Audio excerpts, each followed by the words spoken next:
Magsitayo po ang lahat.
Tayo nagtipon sa ngalan ng Ama at ng Anak at ng Espiritu Santo. Amen. Ang pagpapala ng ating Panginoong Jesucristo, ang pag-ibig ng Diyos Ama, at ang pakikipagkaisa ng Espiritu Santo, naway sumain niyong lahat. At sumaiyo rin.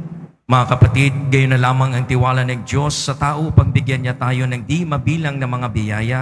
Idalangin natin sa misang ito na huwag tayong makalimot magpasalamat sa Kanya at sikapin natin gamitin ang mga biyayang ito pawang sa kabutihan lamang. Ipinagdiriwang din natin ngayon ang Indigenous Peoples Sunday sa ating bansa. Ang mga kapatid nating katutubo ay patuloy pa rin naghihirap dulot ng ating kapabayaan, pananamantala at di pag-unawa sa kanilang kultura. Himukinawa tayo ng pagdiriwang natin ng banal na Eucharistia tungo sa pakikisa sa kanilang paghihirap at sa pagtatanggol sa kanilang dignidad at karapatan. Upang tayo maging marapat gumanap sa banal na pagdiriwang, aminin natin at pagsisihan ang ating mga kasalanan.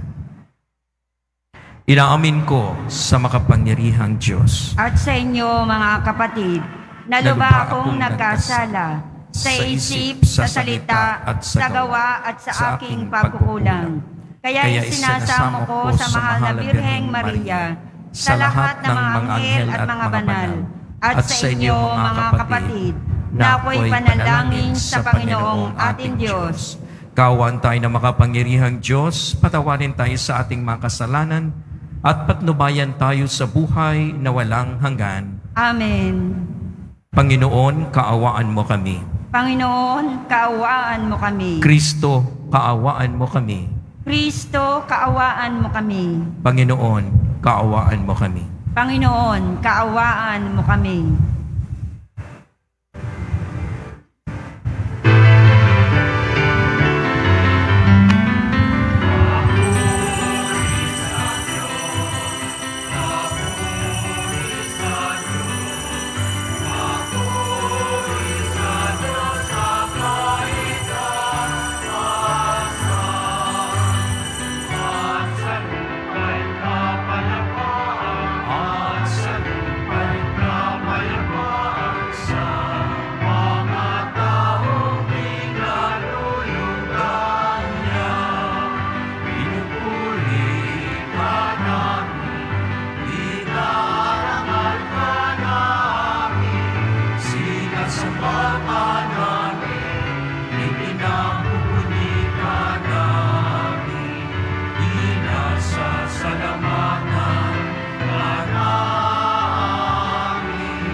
Manalangin tayo.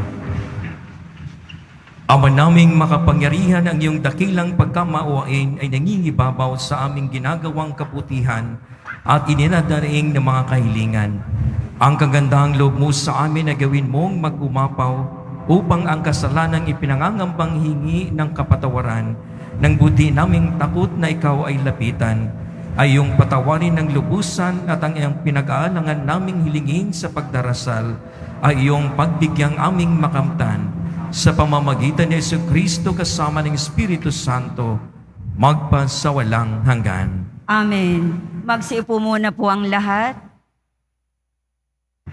Pagbasa mula sa aklat ni Propeta Isaías. Ako ay aawit sa sinta kong mahal, tungkol sa nangyari sa kanyang ubasan. Mayroong ubasan ang sinta kong mutya sa libis ng bundok na lupay mataba. Hinukaya niya't inilasan ng bato at saka tinamnan ang nasabing dako.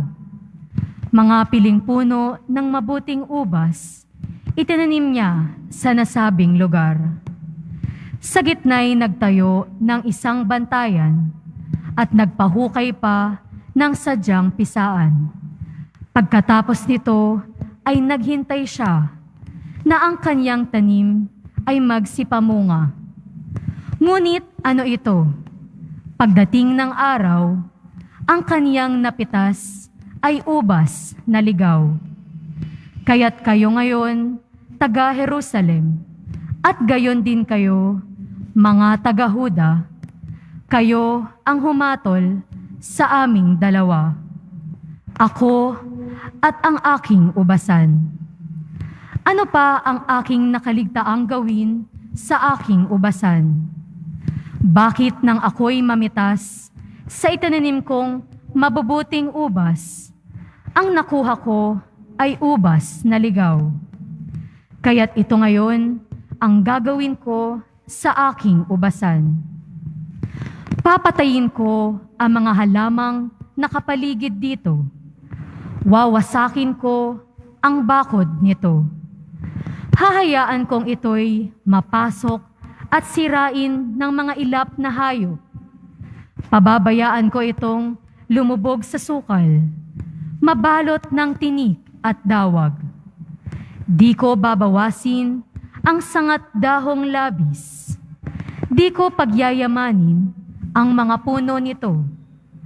At pati ang ulap ay uutusan ko na huwag magbigay ng ulan. Ang ubasang ito'y ang bayang Israel, at ang Panginoon naman ang siyang nagtanim. Ang mga Hudyong kanyang inuraga ang mga puno ng ubas, at kanyang hinintay na ito'y gumawa ng mabuti, ngunit naging mamamatay tao. Inaasahang magpapairal ng katarungan, ngunit panay pang-aapi ang ginawa. Ang salita ng Diyos. Salamat sa Diyos. Panginooy, iyong tanim ang ubasan mong Israel. Panginoon, iyong tanim ang ubasan mong Israel. Mula sa Ehipto, ikaw ang naglabas ng puno ng ubas, saka itinanim. Sa lupang dayuhan, matapos ang tao rooy palayasin. Hanggang sa ibayong dagat, ang sangang malabay nito'y nakaabot. Pati mga ugat, humahabang mabutit, umabot sa ilog. Panginoon, iyong tanim ang ubasan mong Israel. Bakit mo sinira ang pader? Kung kaya napasok nitong dumaraan, pinipitas tuloy yaong bunga nitong tanim na naturon. Mga baboy damong nagmula sa gubat, niluluray itong walang pakundangan. Kinakain ito ng lahat ng hayop, pawang nasa parang. Panginoon, iyong tanim ang ubasan mong Israel. Ika'y manumbalik O Diyos na dakila, pagmasdan mo kami mula sa itaas, at ang punong ito'y muling pagyamanin at iyong iligtas. Lumapit ka sana, ang puno ng ubas na itinanim mo ay iyong iligtas. Yaong punong iyon na pinalagumot, iyong pinalakas. Panginoon, iyong tanim, ang ubasan mong Israel. At kung magkagayon, magbabalik kamit, di na magtataksil sa'yo kailanman. Kamit pasiglahit, aming pupurihin ang iyong pangalan. Kami ay ibalik, Panginoong Diyos, at ipadama mo ang iyong pagmamahal. Iligtas mo kami, at sa iyong sinag, kami ay tanglawan. Panginoon, iyong tanim, ang ubasan mong Israel.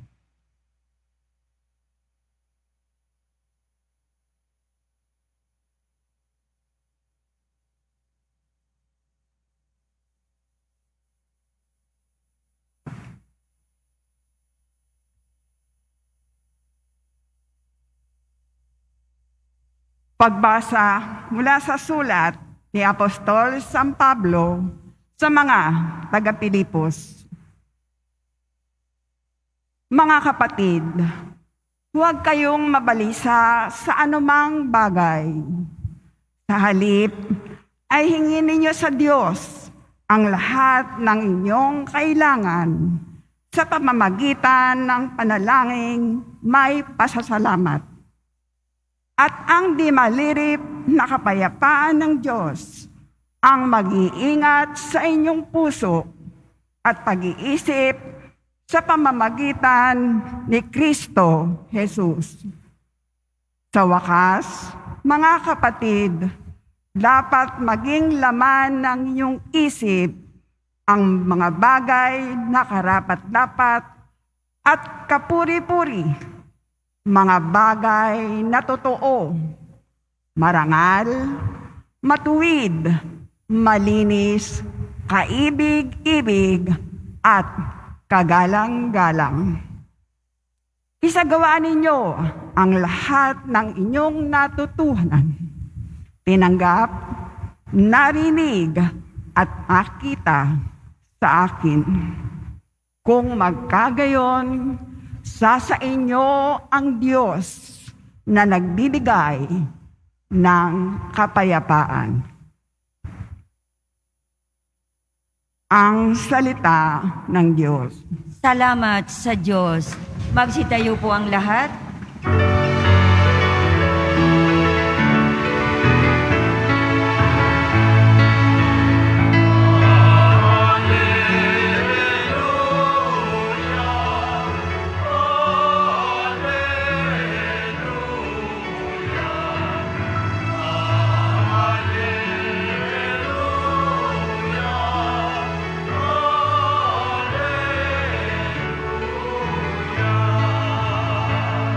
Hinirang tayo ni Kristo upang mamungang totoo bilang mabubuting tao.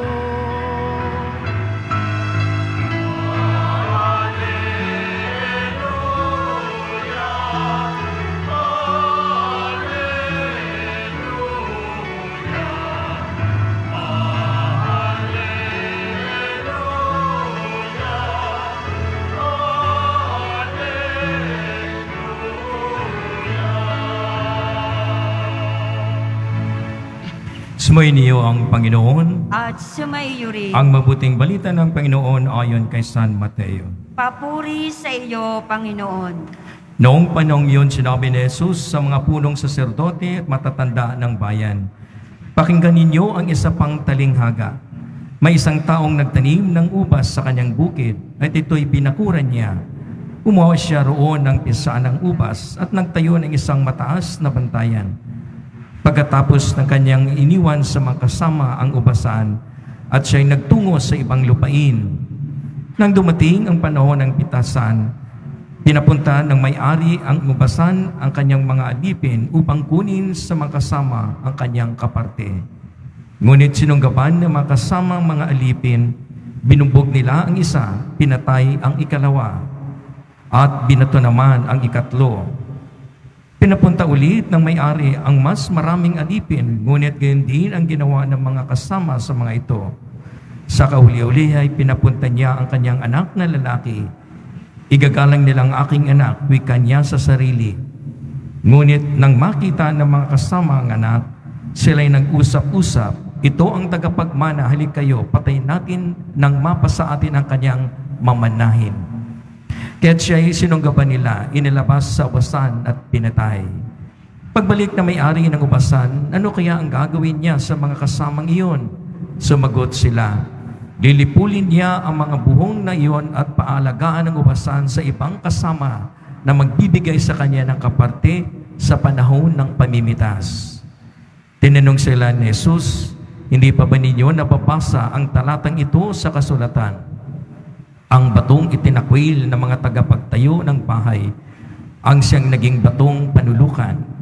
Ginawa ito ng Panginoon at ito'y kahanga-hanga.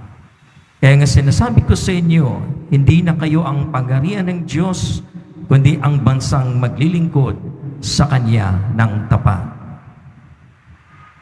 Ang mabuting balita ng Panginoon. Pinupuri ka namin, Panginoong Heso Kristo. Magsiupo muna po ang lahat.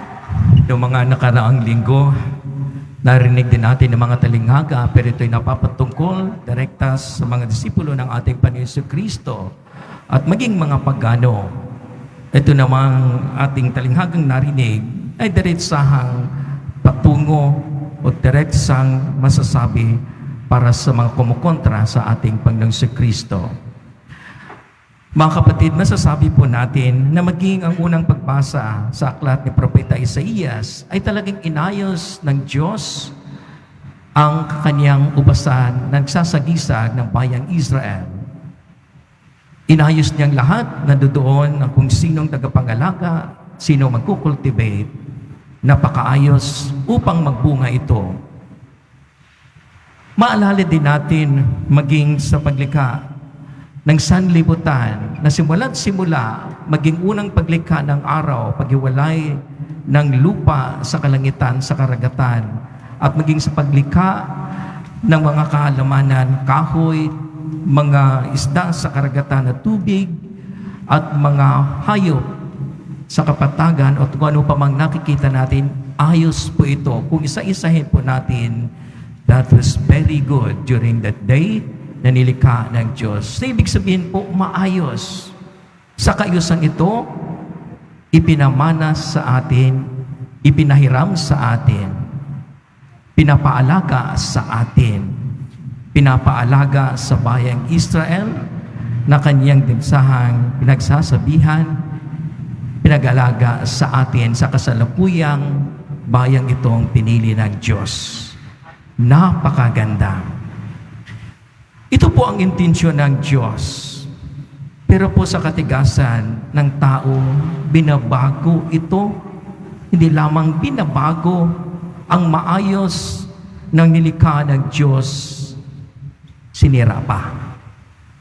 Alam po natin yan, ang tao ang nagsira sa nilikha ng Diyos. Hindi ang mga isda sa karagatan, hindi ang mga ibon sa kalangitan, hindi ang mga hayop sa kapatagan. There's always be the dynamics of humanity that destroys God's intention and creation.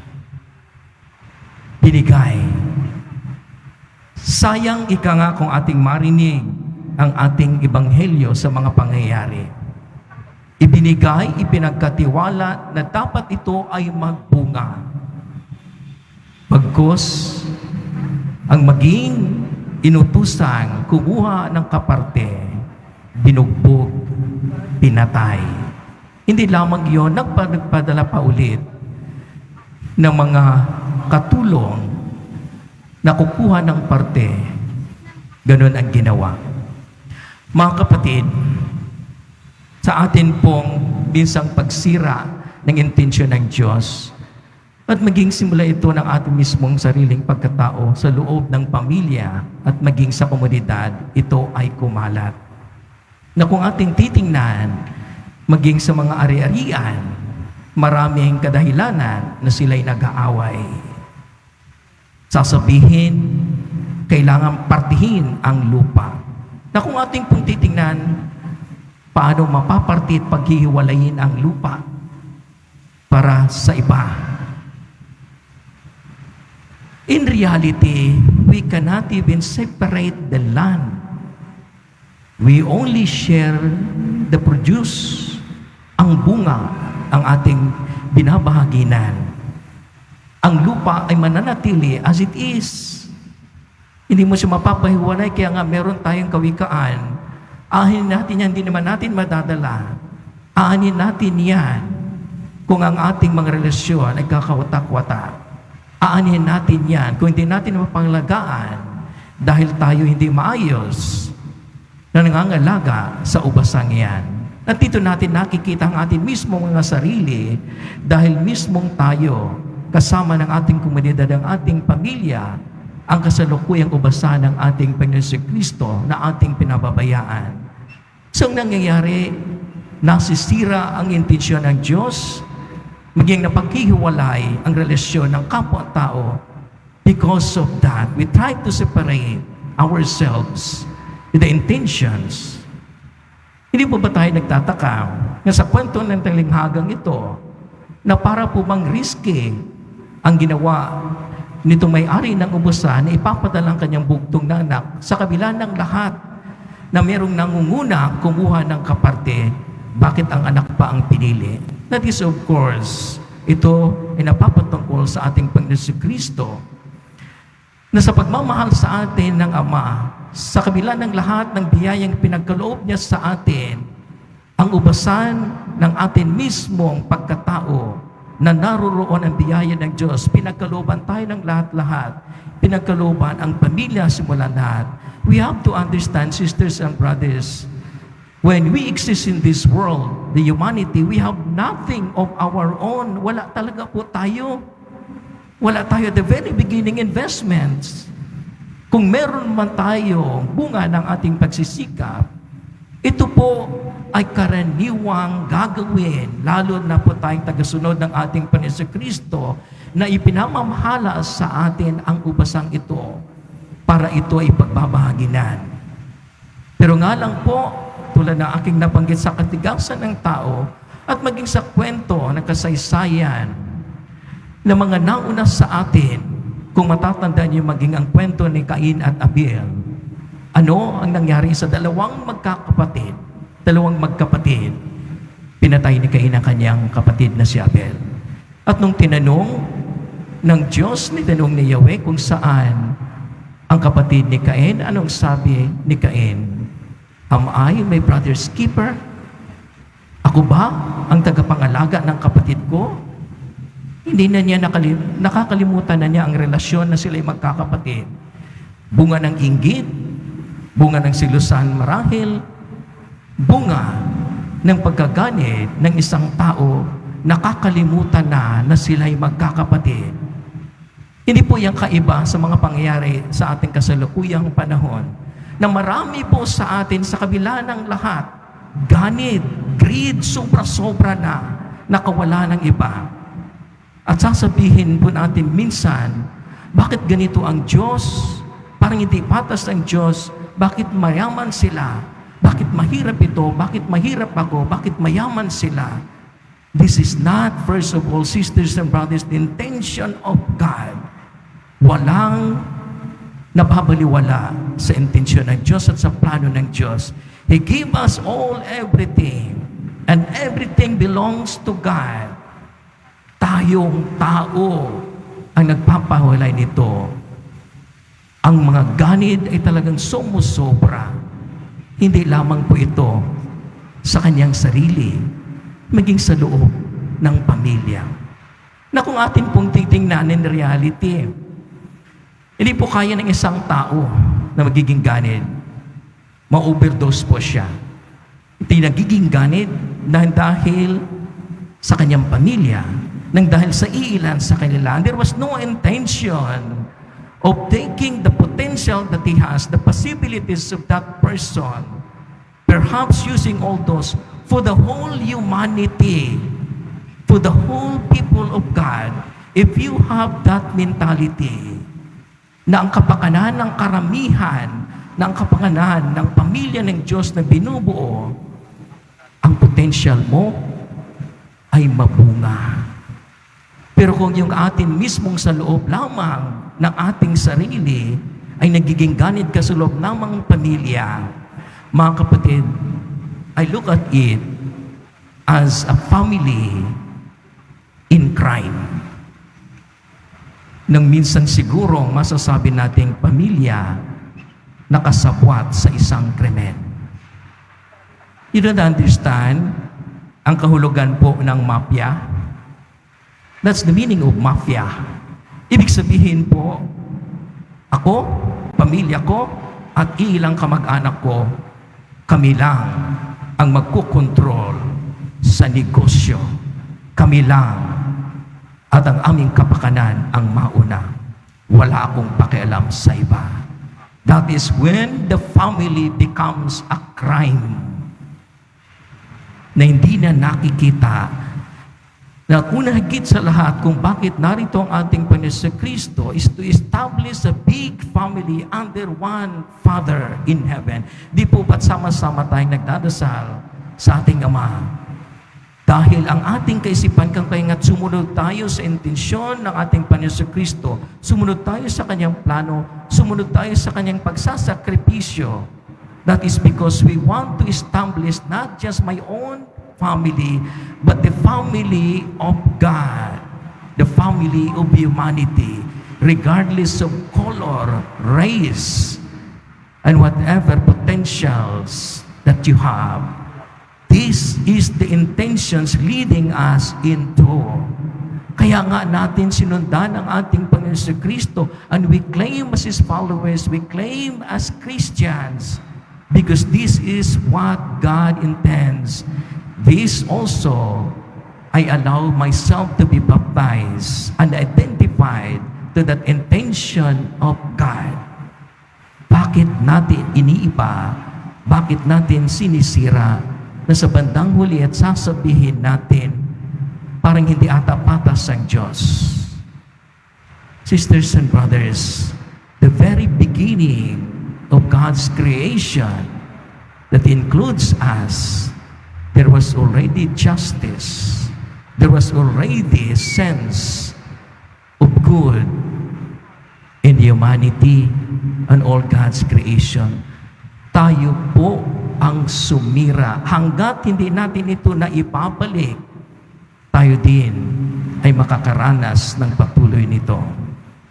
Kung kaya nga po, ang talinghagang ito ay nagpapaalala sa atin that in spite of the teachings of our Lord Jesus Christ, siya ay itinakwil, siya ay isinantabi, siya ay pinatay. And we claim as His followers, the sacrifice, sisters and brothers, of our Lord Jesus Christ did not start in the temple, did not start in this church building. It starts outside the temple. It starts outside, and that was in Calvary. Doon pinagsumikapan ng ating Panginoon Kristo, siya ay naghirap, siya ay dumanas ng sakit at pait at pinatay dahil sa kanyang pagmamahal sa atin ng kanyang ubasan. Nawa po ang talinghagang ito ang magbibigay sa atin ng pagsusuri ng ating mismong sarili, na ang Diyos, tayo, ang kanyang ubasan, ang ating potensyal sa ating sarili, dapat ito ang magbigay ng bunga na ikanagagalak ng ating Panginoong Diyos. At ibabalik natin ng ating sarili sa intensyon at plano ng ating Panginoong Diyos. At doon natin mararanasan ang kapayapaang lahat tayo ay gustong makamtan? Magsitayo po ang lahat.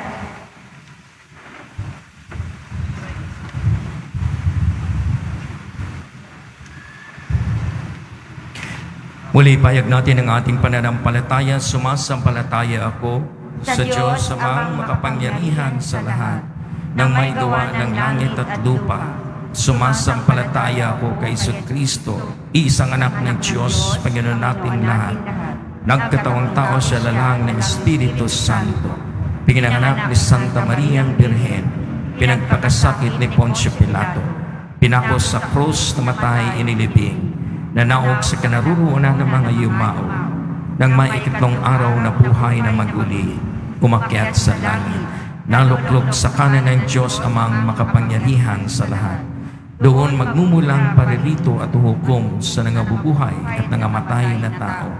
Sumasampalataya naman ako sa Diyos Espiritu Santo, sa banal na simbahang katolika, sa kasamahan ng mga banal, sa kapatawaran ng mga kasalanan, sa pagkabuhay ng muli ng nangamatay na tao, at sa buhay na walang hanggan. Amen. Mga minamahal kong kapatid, ang ating mga panalangin sa Ama naway magpahayag sa ating pagtitiwala at pagmamahal sa Kanya. Sa bawat kahilingan ating itutugon, Panginoon, aming kapiling, kami iyong dinggin. Panginoon, aming kapiling, kami iyong dinggin. Para sa simbahan, sa bagong yugto ng paglalakbay sinodal, upang ang mabuting balitang nasa Kanya, buhay at nagaganap, ay magbunsod na matulad siya sa ubasan sa talinghaga. Isang mahalagang lugar kung saan ang lahat ng naghahanap ng kabuluhan ng buhay ay nakakatagpo ng puwang, salita at hininga ng pag-asa. Ating isamo. Panginoon, aming kapiling, kami iyong dinggin.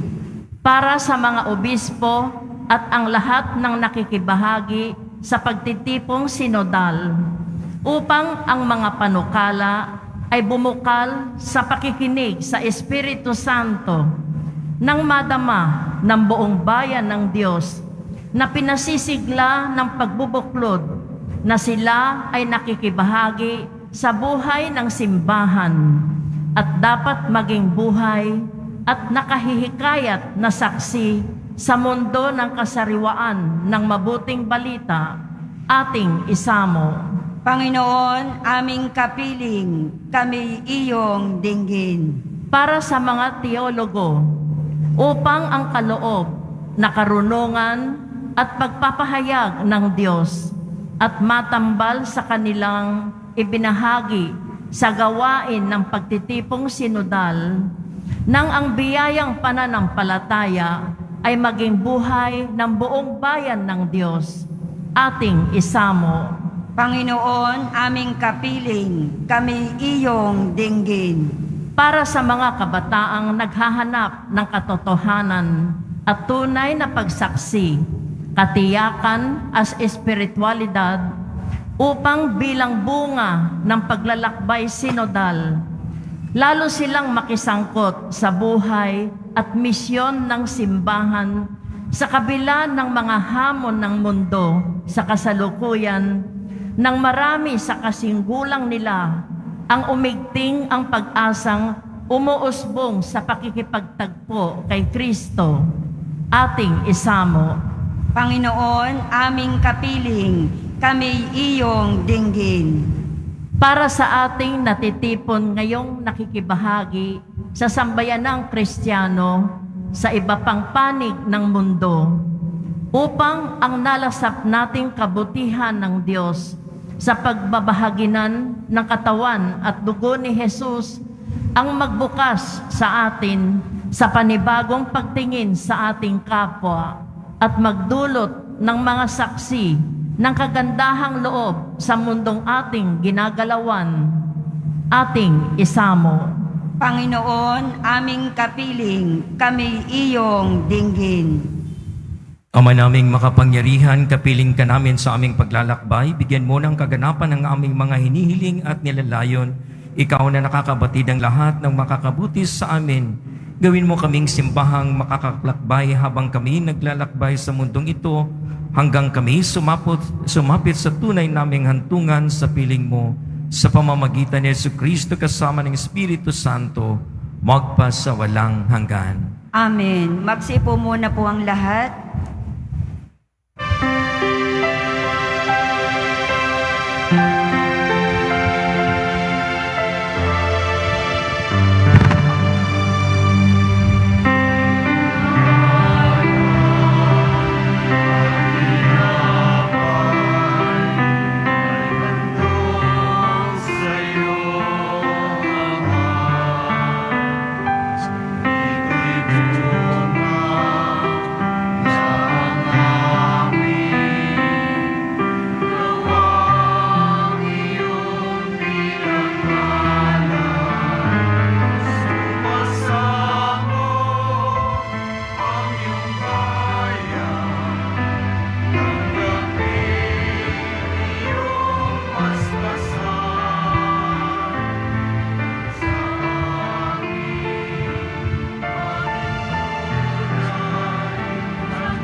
Magsitayo po ang lahat. Manalangin kayo mga kapatid, ang pagpaghain natin ay kalugdan ng Diyos sa mga makapangyarihan sa lahat.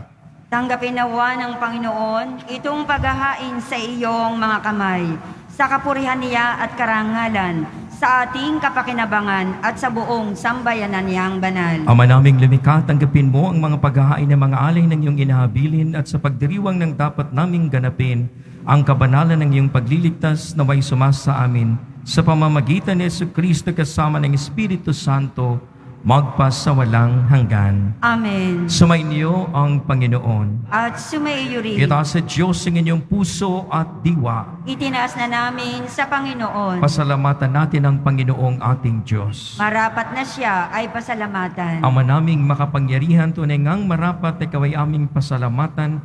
Ang iyong mga supling na nagtaksil ay nagbabalik ngayon sa iyong paggiliw. Bunga ng malasakit ng anak mong masunurin at ng Espiritu ng bigay upang lahat ay kupkupin. Kaming mga tinubos ng anak mong mahal ay niloob mong magtipon at magkapisan upang magsalo sa masaganang hapag ng buhay. Kaisa ng anak mo at ng Espiritu Santo ang iyong sambayanan ay nagpupuri sa iyo. Nagkakapisan ngayon ang bumubuo sa katawan ni Kristo. Nagkakatipon ngayon ang pinamamahanan ng iyong Espiritu.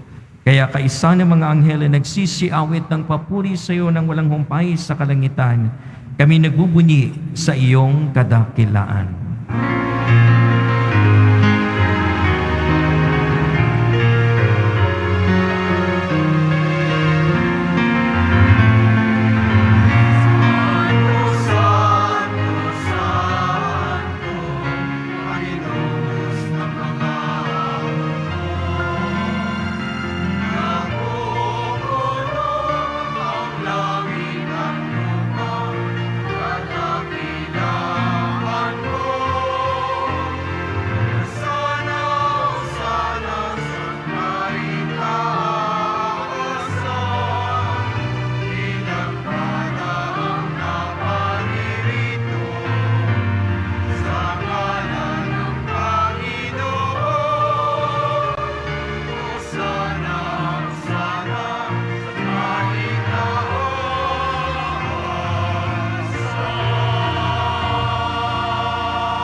Ama naming banal, ikaw ang bukal ng tanang kabanalan, kaya sa pamamagitan ng iyong Espiritu gawin mong banal ang mga kaloob na ito upang para sa aming magiging katawan at dugo ng aming Panginoong Jesucristo. Bago niya pinagtiis ang kusang loob na maging hotdog, ginawa kanya ang tinapay, pinasalamatan kanya. Pinaghati-hati niyo na tinabot sa kanyang mga lagad at sinabi, tanggapin ninyong lahat ito at kanin. Ito ang aking katawan, ihahandog para sa inyo.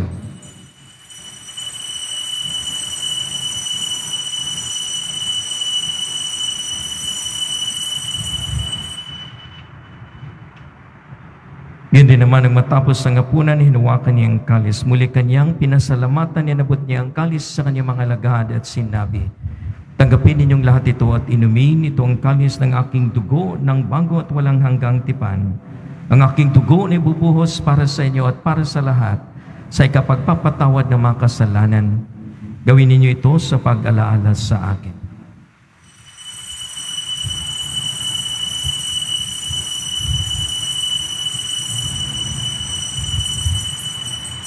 Magsitayo po ang lahat. Ipagbunyan natin ang misteryo ng ating pananampalataya. Si Kristo ay namatay, si Kristo ay nabuhay, si Kristo ay babalik sa wakas ng panahon. Ang mga ginagawa namin ngayon ang pag-alaala sa pagkamatay at muling pagkabuhay ng iyong anak, kaya tinalay namin sa iyo ang tinapay na nagbibigay buhay at ang kalis na nagkakaloob ng kaligtasan. Kami nagpapasalamat dahil kami ang minarapat na tumayo sa harap mo para maglingkod sa iyo. Isinasamo namin kaming magkasalo-salo sa katawan at dugo ni Kristo ay mabuklod sa pagkakaisa sa pamamagitan ng Espiritu Santo. Amalingapin mo ang iyong simbahang laganap sa buong daigdig, puspusin mo kami sa pag-ibig, kaysa ni Francisco na aming Papa at ni Jose na aming Obispo at ng Tanang Kaparian. Alalahanin mo rin ang mga kapatid naming nahimlay na may pag-asang sila muling mabubuhay, gayon din ang lahat ng mga pumanaw. Kawaan mo sila at patuloyin sa iyong kaliwanagan. Kawaan mo at pagintapating kaming lahat na makasalo sa iyong buhay na walang wakas. Kaysa ng mahal na Birheng Maria na ina ng Diyos na kabiyak ng puso niyang si San Jose, kaysa ng mga apostol ni San Juan Bautista at ng lahat ng mga banal na namuhay dito sa daigdig ng kalugod-lugod sa iyo. May pagdiwang naman namin ang pagpupuri sa ikararangal mo sa pamamagitan ng iyong anak na aming Panginoong Hesukristo. Sa pamamagitan ni Kristo, kasama niya at sa Kanya, ang lahat ng parangal at papuri ay sa iyo. Diyos amang makapangyarihan, kasama ng Espiritu Santo, magpasawalang hanggan.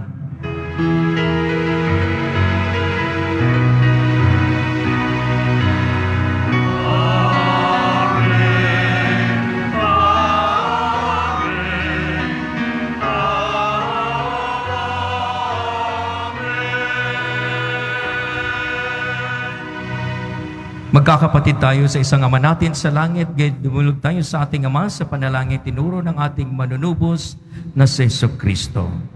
Ama namin, sumasalangit ka, sambahin ang ngalan mo, mapasa amin ang kaharian mo, sundin ang loob mo dito sa lupa para ng sa langit. Bigyan mo kami ngayon ng aming kakanin sa araw-araw, at patawarin mo kami sa aming mga sala, para ng pagpapatawad namin sa nagkakasala sa amin. At huwag mo kaming pahintulot sa tukso, at iadya mo kami sa lahat ng masama. Iniling namin kami iadya sa lahat ng masama, pagkalooban ng kapayapaan araw-araw, iligtas sa kasalanan, at ilayo sa lahat ng kapahamakan, samantalang aming pinananabikan ng dakilang araw ng pagpapahayag ng tagapagligtas naming sa Jesucristo. Sapagkat iyo ang kaharian, at ang kapangyarihan, at ang kapurihan, magpakailanman. Amen. Panginoong Jesucristo, sinabi mo sa iyong mga apostol, kapayapaan ang iniiwan ko sa inyo, ang aking kapayapaan ang ibinibigay ko sa inyo. Tunghen mo ang aming pananampalataya at huwag ang aming pagkakasala. Pagkalooban mo kami ng kapayapaan at pagkakaisa ayon sa iyong kalooban kasama ng Espiritu Santo, magpasawalang hanggan. Amen. Ang kapayapaan ng Panginoon ay laging sumainyo. At sumaiyo rin. Magbigayin tayo ng kapayapaan sa isa't isa. Peace, peace, peace. Kordero ng Diyos na nag-aalis ng mga kasalanan ng sanlibutan, maawa ka sa amin. Kordero ng Diyos na nag-aalis ng mga kasalanan ng sanlibutan, maawa ka sa amin. Kordero ng Diyos na nag-aalis ng mga kasalanan ng sanlibutan, ipagkaloob mo sa amin ang kapayapaan. Magsulod po ang lahat. Narito mga kapatid, si Jesucristo ang maawaing kordero ng Diyos na nag-aalis ng mga kasalanan ng sanlibutan. Mapapalad tayo na niya makibahagi sa kanyang piging. Panginoon, hindi ako karapat-dapat na magpatuloy sa iyo, ngunit sa isang salita mo lamang ay gagaling na ako. Magsanggalang na tayo ng katawan at dugo ni Kristo para sa buhay na walang hanggan. Amen.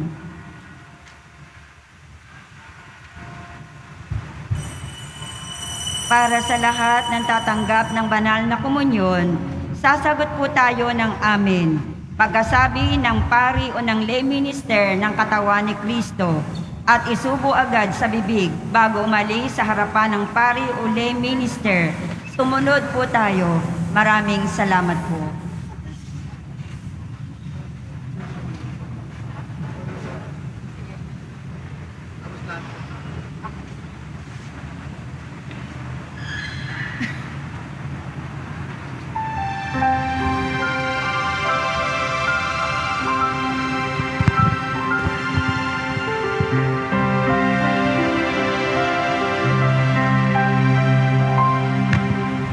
Sikat na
Announcement.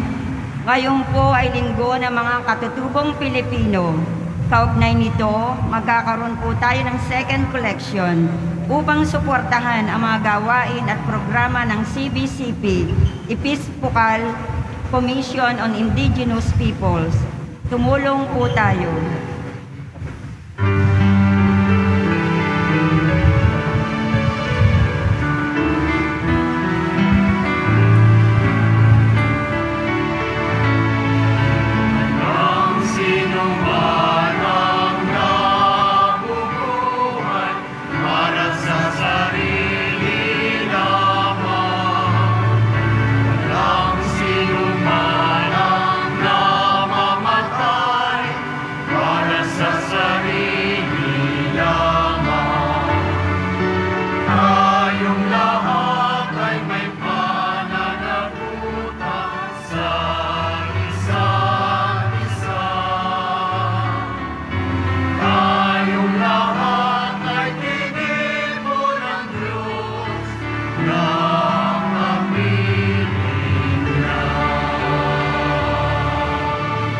Available na po ang ating mga All Souls envelope.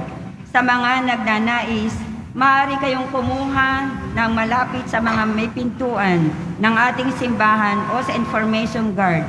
Isulat lamang po ang mga pangalan ng mga kamag-anak, kaibigan, at mga kakilalang na mayapa o sumakabilang buhay na. At sa buong buwan ng Nobyembre, ito po ay ating isasama sa lahat ng mga misa na nagaganap sa ating simbahan. Pagkatapos ng misa, bibisikan po ang lahat ng banal na tubig. Pinakikiusapan ng lahat na manatili lamang muna sa inyong mga lugar. Tanging sa Quezon Boulevard o sa Plaza San Juan lamang ang labasan ng lahat. Sumunod po tayo. Maraming salamat po sa inyong pagdalaw at pagsisimba sa Basilica Menor at Pambansang Dambana ni Jesus Nazareno. Magsitayo po ang lahat. Manalangin tayo. Ama naming mapagmahal, ipagkaloob mong sa pagsasalo namin sa pagkahit inuming banal, kami ay maging katawan ni Kristo na aming pinakapanabangan sa pamamagitan niya kasama ng Espiritu Santo, magpa sa walang hanggan. Amen. Sumainyo ang Panginoon. At sumaiyo rin. Nawa ang Diyos amang sa iba't ibang paraan at pagkakataon ay nahayag sa ating mga ninuno sa pamamagitan ng mga propeta ang laging pumapatnubay sa inyo at sa buong simbahan na maging tapat sa kanyang salita at hanapin ang kanyang kalooban ngayon at magpa sa walang hanggan. Amen. Nawa ang anak ng sinugo sa takdang panahon para ipamalas sa lahat ng yaman ng habag ng Ama ang mag-ingat sa inyong makikipagbuklod ninyo kay Kristo at sa isa't isa ngayon at magpa sa walang hanggan. Amen. Nawang Espiritu Santo ang manguna sa inyo lalo na sa pagtitipong sinodal sa nakilalanin ng mga tanda ng panahon upang sa pagkatig na kaloob ng Diyos magbunga kayo ng masagana sa pagkakaisa para sa buhay ng simbahan at para sa pagpapalaganap ng mabuting balita ngayon at magpa sa walang hanggan. Amen. At pagpalain kayo ng makapangyarihang Diyos, Ama, Anak, at ng Espiritu Santo. Amen. Nialay na natin ng banal na misa, huwayo kayong taglay, ang kapaypaan upang Panginoon ay mahalin at paglingkuran. Salamat sa Diyos.